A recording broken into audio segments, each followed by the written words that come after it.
Hey y'all, my name is Dayna. I'm a Fitchburg Middle School leader with a couple of high school boys at home. Fortunately, or unfortunately, those boys have done their best to educate me about Star Wars. Over many years, I have learned about the main characters, or, most of them, and major plot themes. And now there's a baby Yoda? Mind blown. I don't know why there's a baby Yoda, but he is adorable. Anyway, I've been thinking about Star Wars and the Bible. Not like epic battles of good and evil, but more the way I've interacted with both. My struggles with them and things that I found helpful to try to understand them. You see, some of the characters, places, and creatures George Lucas describes are difficult for me to comprehend, let alone pronounce. And then there's the Force, this unseen reality that affects everything. How does that work? It's helped to have my boys A, pronounce the names for me, B, explain why they are significant or what their role is, and C, unpack how that plot shows us things about that unforeseen force. In the same way, I sometimes find the Bible confusing. Maybe you can relate.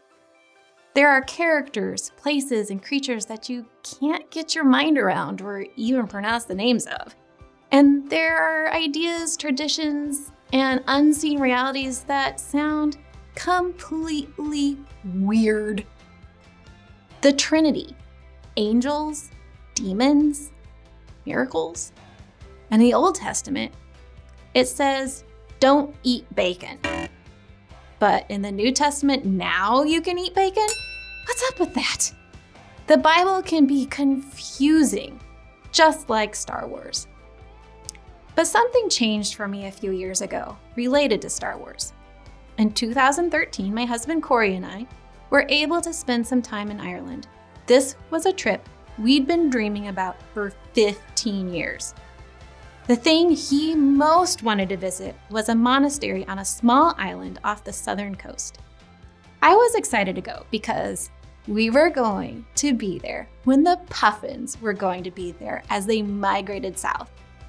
We were able to visit the graves of the monks and tour their beehive-structured huts. Now, if you've seen Star Wars films, you might recognize this island. This is Skellig Michael, featured in both The Force Awakens and The Last Jedi. It's the site where we're reintroduced to Luke Skywalker and where he trains Rey.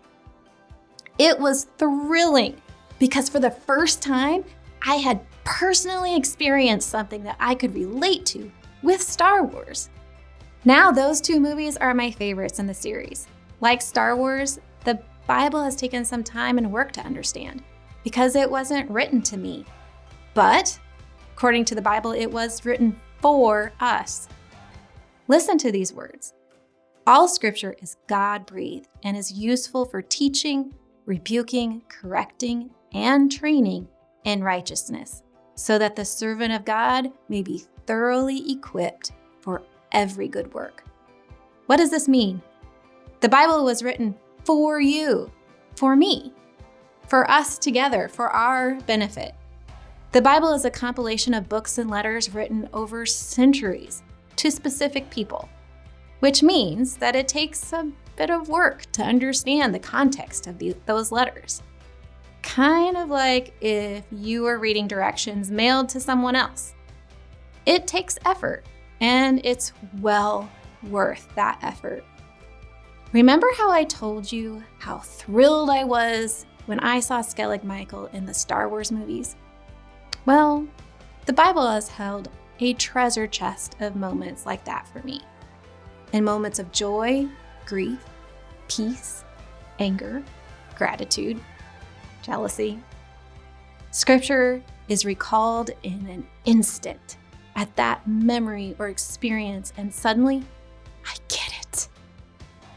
Those moments are so powerful that the memory helps me go back to those scriptures over and over again under similar circumstances.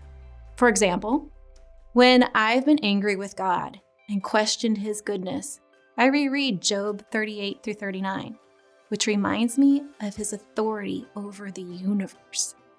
Or when a loved one is sick or dying, I turn to the story of Lazarus and I'm reminded of how Jesus grieved for his friend. The point is, the Bible holds rich texts to help us in our journey through life. But it wasn't written to us. So studying the Bible is a continual process enriched by experience. The Bible wasn't written to us, but it's written for us, for you. Sometime tonight, you'll have the chance to talk about different tools and resources for how to receive that message. Okay. Main characters of Star Wars. Qui-Gon Jinn, Obi-Wan Kenobi, Anakin Skywalker, Padme Amidala, Luke and Leia, who are their children, Anakin